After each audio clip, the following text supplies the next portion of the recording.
हमारी जनता जिंदाबाद।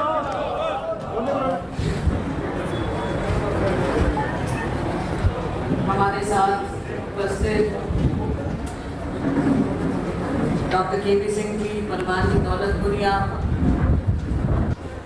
हमारे सभी साथीगण, वी भांजी मेहता, अमित चावला जी, राजकुमार शर्मा जी, नवीन रेडिया जी,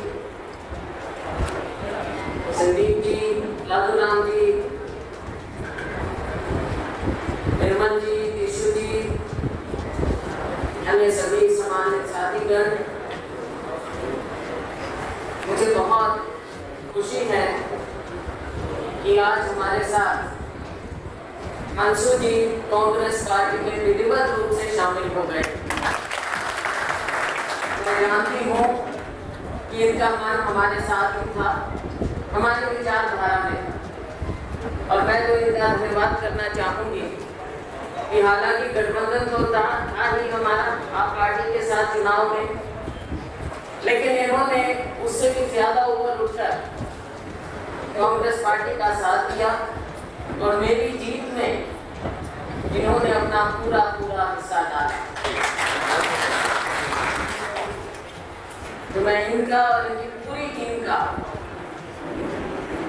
बहुत धन्यवाद करती हूँ और आज स्वागत करती हूँ कि आप और आपके साथ आप पार्टी के पदाधिकारी भी और आपके साथी भी और बिरादरी के लोग भी आज कांग्रेस पार्टी में फिर से शामिल हुए।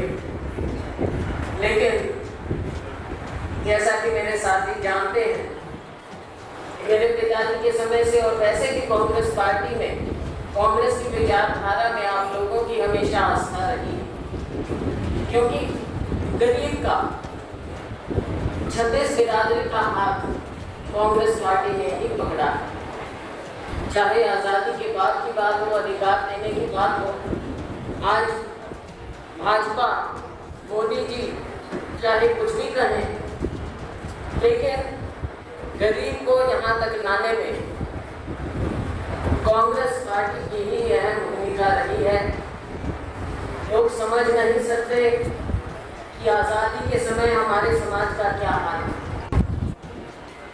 जो समान अधिकार है और कांग्रेस पार्टी ने, बाबा साहेब ने जिस संविधान के अनुरूप हम सबको अधिकार देने की बात कही, अधिकार दिए, इसमें भाजपा का कोई रोल नहीं रहा है।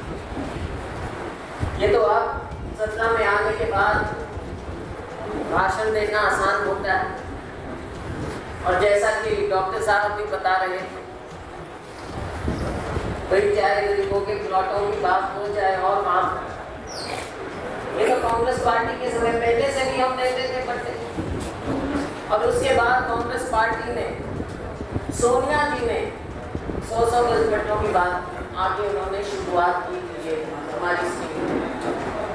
तो साथियों ये जो एक रफ्तार धीमी हो गई, सबको समान अधिकार देना है।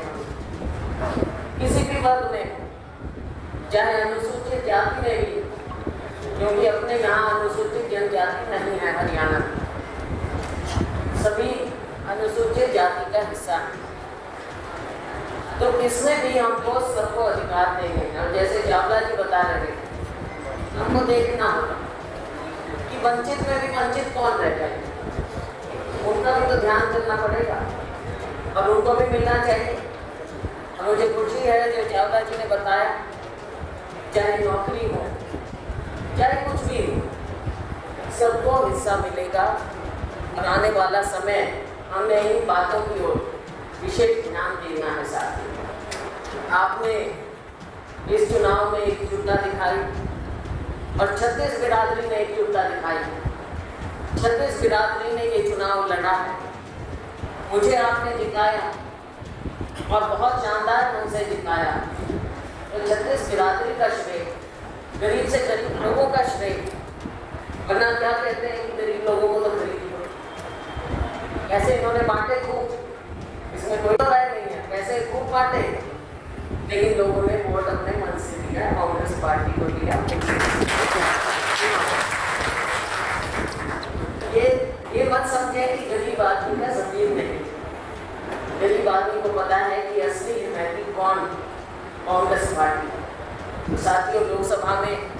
आपने बहुत पूरे देश में राहुल गांधी जी ने जो गरीब का हाथ पकड़ा, किसान का, मजदूर का, सबकी आवाज उठाई, लोग साथ लगे।